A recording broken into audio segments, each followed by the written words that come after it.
So let me do the problem on the other method, that what I am telling, that if f is equal to, I was telling in the previous problems, okay, but due to time limit the video was stopped. So now let me start from this position again.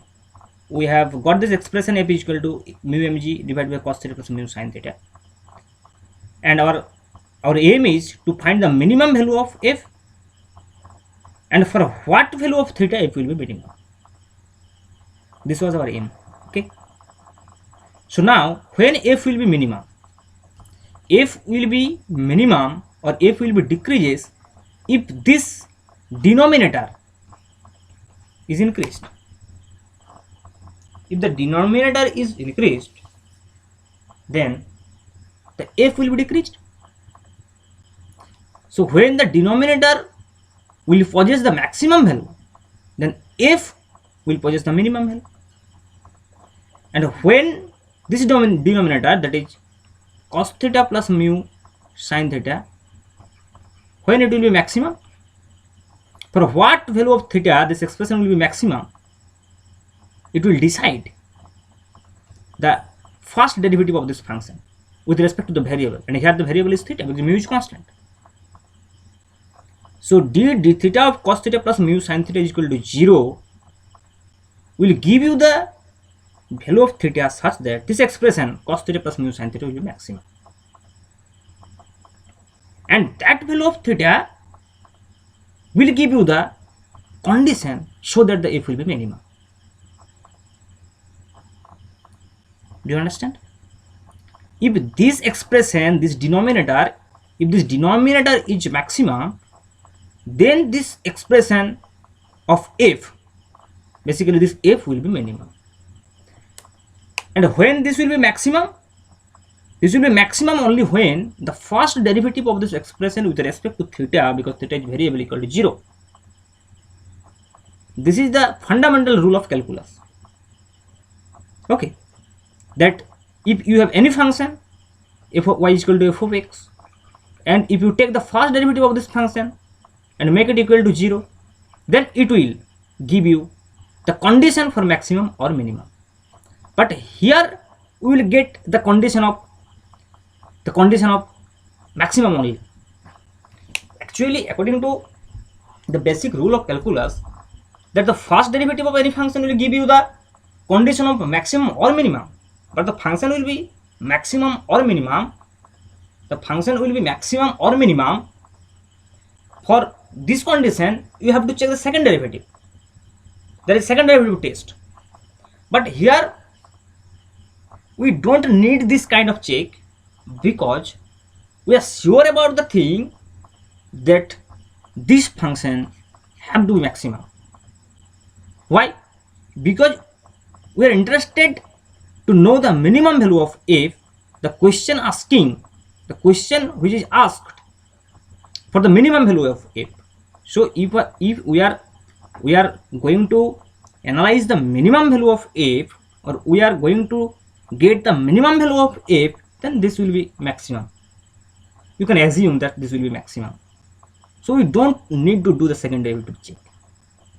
So d theta of cos theta plus mu sin theta is equal to 0 is enough to get the value of theta.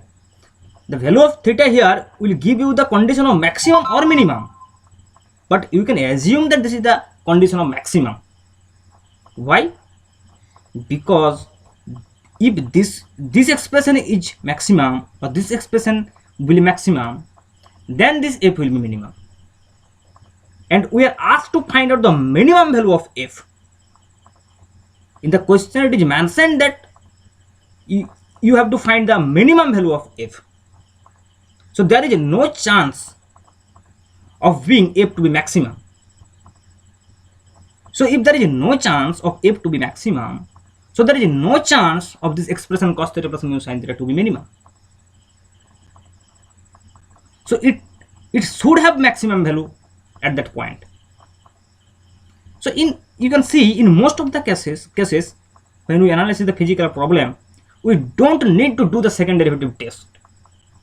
And this is because of the fact that in the questions all the times they are asked to find the minimum value or they are asked to find the maximum value. So already they mentioned the word maximum or minimum.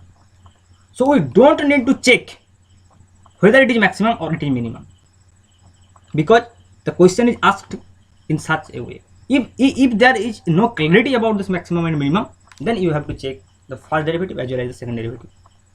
But here we don't need to do this. So it is enough to do the check of first derivative test. Okay.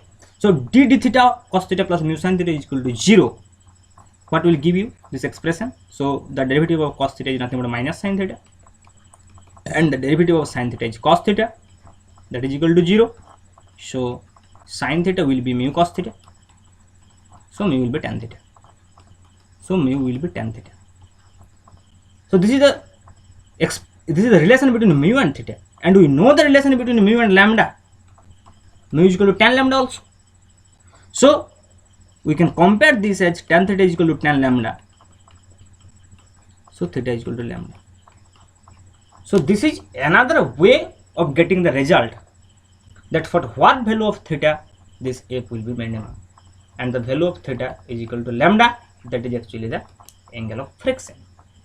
So when the inclination of force, as we give the force F at an angle theta with the horizontal, okay, so when this theta will be equal to lambda, so if we give this force F at an angle lambda with the horizontal, then the force will be minimum here, such that the block will be at a limiting frictional force condition. The block will experience a limiting frictional force or is just about to slip. Okay, thank you.